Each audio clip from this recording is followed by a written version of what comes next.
the government's unilateral decision to carve out some canals from the Indus River, still despite strong opposition from federating units. That I, as your president, cannot support. I urge this government to abandon this correct first proposal and work together with the stakeholders to come up with a viable, sustainable solution based on unanimous consensus among the federating units. दरियाए Sindh से नहरें निकालना ठीक नहीं, सदर जरदारी ने पार्लिमानी forum पर कह दिया। पार्लिमानी साल के आगाज पर मुश्तरका इजलास से खिताब में कहा कि विफाक की कुछ एकतरफा पॉलिसियाँ शदीद दबाव का बाइस बन रही हैं। दरियाए सिंध के निज़ाम से नहरें निकालने पर विफाकी इकाइयों को शदीद तहफ़्फ़ुज़ात हैं। वो बतौर सदर इसकी हिमायत नहीं कर सकते। इस फैसले को तर्क किया जाए। मुल्क में समाजी इंसाफ का फ़रोग़ ज़रूरी है। सदर ने खिताब में ये भी कहा कि बलूचिस्तान गिल्गित बल्तिस्तान पाकिस्तान की स्ट्रेटेजिक सरहदें हैं, हमारी कौमी मईशत के लिए नागुज़ीर हैं। दहशतगर्दी से मौसर अंदाज में निमटने के लिए कानून नाफिज करने वाले इदारों की इस्तेदाद बढ़ाने की ज़रूरत है। आज दहशतगर्दों को जो बैरूनी सपोर्ट और फंडिंग मिल रही है उससे हम सब वाकिफ़ हैं। दहशतगर्दों को दोबारा सर उठाने की इजाज़त नहीं दे सकते। सदर जरदारी ने कहा कि मुल्क को माशी तरक्की के मुस्बत रास्ते पर डालने के लिए हुकूमती कोशिशों को सराहता हूँ। पॉलिसी रेट में कमी और ज़र मुबादला में रिकॉर्ड इजाफा खुशाइंद है। टैक्स के निज़ाम में मज़ीद बेहतरी लाना होगी।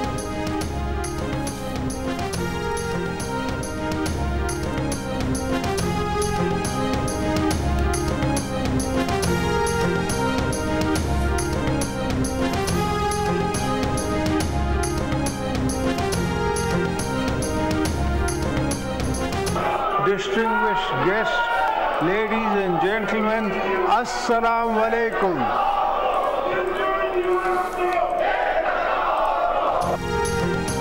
सदर जरदारी के पार्लियामेंट के मुश्तरका इजलास से खिताब में अपोजिशन का शदीद एहतजाज, शोर शराबा और नारे। पूरी तकरीर के दौरान अपोजिशन एहतजाज करती रही। PDS से गुफ्तगू में अपोजिशन लीडर उमर अयूब ने कहा आसिफ जरदारी मतनाज़ सदर हैं, मुल्क में कानून की बालादस्ती नहीं, मुल्क से इस हुकूमत की वजह से 27 अरब डॉलर बाहर चला गया। चेयरमैन PTI बैरिस्टर गौहर ने कहा जितने भी फैसले होते हैं वो ऐवान के बाहर होते हैं, ऐवान मुकम्मल नहीं है, हम सिर्फ एहतजाज करने आए हैं, ये ऐवान नामुकम्मल है। शिबली फराज ने कहा ऐसी हुकूमत रही तो मुल्क का अल्लाह ही हाफिज है।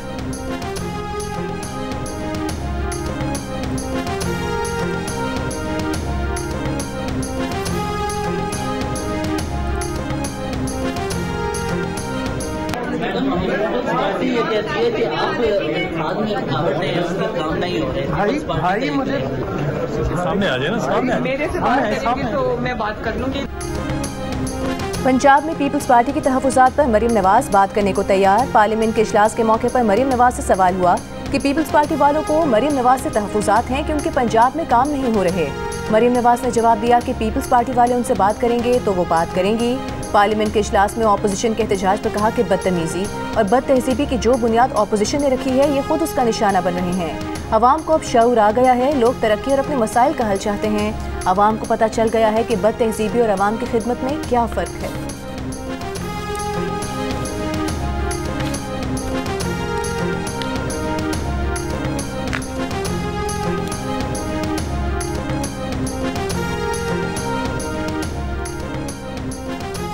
वज़ीर आज़म शहबाज शरीफ की दावत पर पीपल्स पार्टी का वफ़द बिलावल भुट्टो की क़यादत में इफ्तार के लिए पहुँच गया।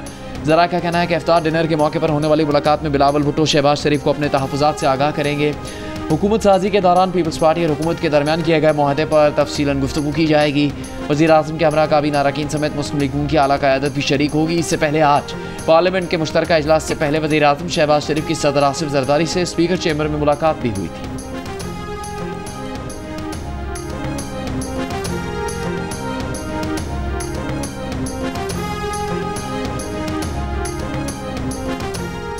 पीपल्स पार्टी के चेयरमैन बिलावल भुट्टो जरदारी ने कहा है कि सदर जरदारी ने आज तारीखी खिताब किया, मसाइल की निशानदेही भी की। अफसोस से कहना पड़ रहा है कि अपोजिशन गैर संजीदा है। इनके रवैये से लगता है कि इन्हें अवामी मसाइल में कोई दिलचस्पी नहीं। अपोजिशन का मकसद सिर्फ अपनी सियासत चमकाना है।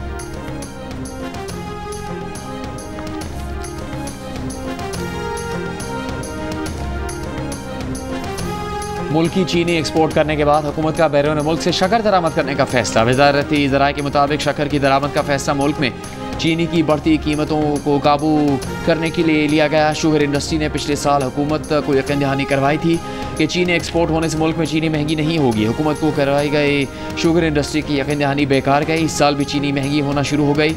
इस बार चीनी की बजाय शक्कर दरामद की जाएगी। दरामदशुदा शक्कर को मकामी सतह पर रिफाइन करके चीनी में तब्दील किया जा सकेगा। मुल्क के मुख्तलिफ शहरों में रमज़ान में चीनी की कीमत को पर लग गए। लाहौर में 1 किलो चीनी की कीमत में 10 रुपये का इजाफा, 1 किलो चीनी 170 रुपये की हो गई। चीनी महंगी होने का खदशा। सदर करियाना मर्चेंट एसोसिएशन का कहना है कि शुगर मिल्स और डीलर्स कार्टेल को तोड़ा नहीं जा सकता। पेशावर में भी 10 रुपये के इजाफे के बाद 1 किलो चीनी 170 रुपये की हो गई। रमज़ान से पहले चीनी 160 रुपये किलो फरोख्त की जा रही थी। कराची में रमज़ान से कबल 145 रुपये किलो में फरोख्त होने वाली चीनी होल सेल में 168 और रिटेल में 180 रुपये किलो में फरोख्त की जा रही है। होल सेल ग्रोसर्स का कहना है कि चीनी के एक्सपोर्ट की इजाज़त की आड़ में ज़ख़ीरा अंदोज़ माफिया फ़ायदा उठा रहा है। हुकूमत अगर इकदाम ले तो चीनी 125 रुपये फ़ी किलो तक नीचे आ सकती है।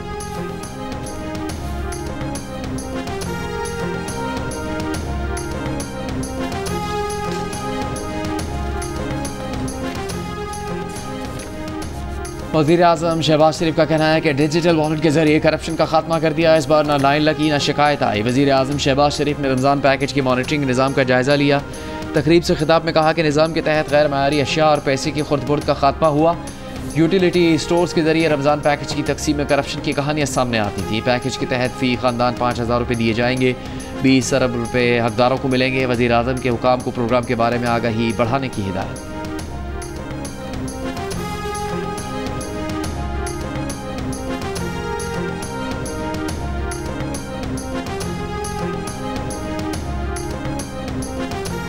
स्टेट बैंक ने अगले 2 माह के लिए शरह सूद बरकरार रखने का ऐलान कर दिया। करार दिया कि फरवरी 2025 में महंगाई तवक्कुआत से कम रही। ग़ज़ाई और तवानाई की कीमतों में कमी के बाइस महंगाई में कमी रही।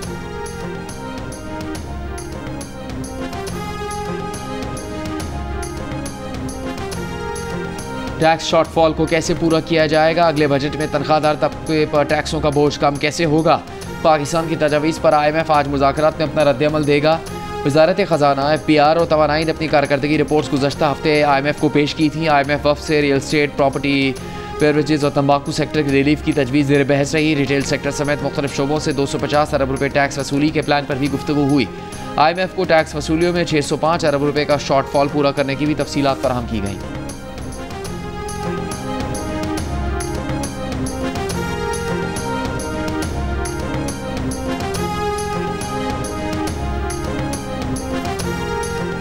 अमरीकी सदर डोनाल्ड ट्रंप पर 4 किताबें लिखने वाले सहाफ़ी माइकल वुल्फ ने ट्रंप को अहमक के साथ गैर मामूली तौर पर ज़हीन करार दिया। एक इंटरव्यू में कहा कि मैं लोगों को कहता हूं कि ट्रंप को सियासतदान के तौर पर मत देखें, वो एक शोमैन है, एक अदाकार हैं। अदाकार ज़्यादातर बेवकूफ़ होते हैं मगर उन्हें अपने नाजरीन और सुनने वालों का पता होता है।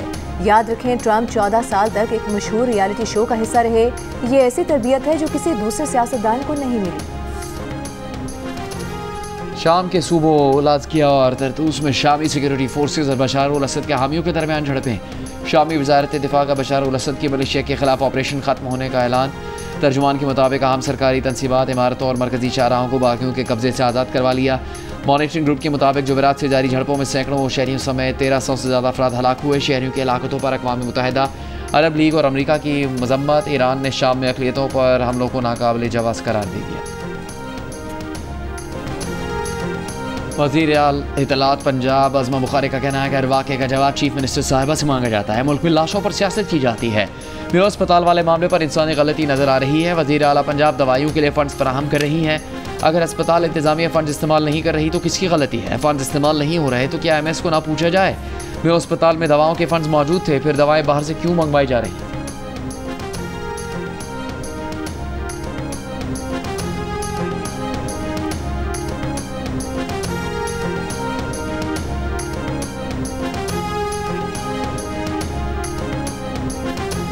कराची में ऑरेंज लाइन और ग्रीन लाइन बस सर्विसेज का इंतजाम हुकूमत सिंध ने बाज़ाब्ता तौर पर संभाल लिया। तकरीब से खिताब में सूबाई वज़ीर शर्जील मेमन ने कहा कि हुकूमत सिंध बस सर्विसेज की बेहतरी और पायदारी के लिए पुरअज़्म है।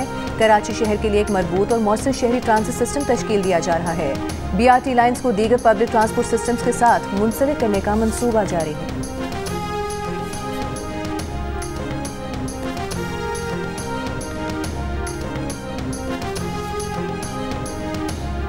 डेरा इस्माइल खान में गांव बखवानी में बच्ची को बनी करने के केस में मुलविस मुलजिम गिरफ्तार। अब तक मरकजी मुलजिम समेत 3 को गिरफ्तार किया जा चुका है।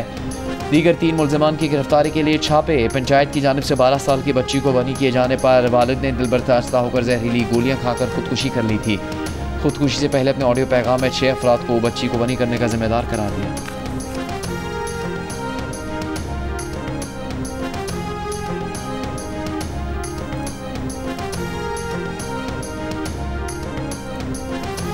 F9 पार्क के करीब तशद्दुद का शिकार खवातीन और मुलजिम के दरमियान राजीनामा हो गया। मुलजिम 7 मार्च को जमानत मिलने पर रिहा।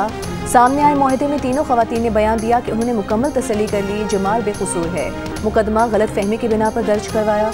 F9 पार्क में खवातीन पर तशद्दुद का वाक़या 23 फरवरी को सामने आया। दर्ज मुकदमे में मुलजिम जमाल पर खवातीन पर तशद्दुद और 10 तोला जेवर और 20 लाख रुपए नकदी छीनने का इल्ज़ाम आयद किया गया था।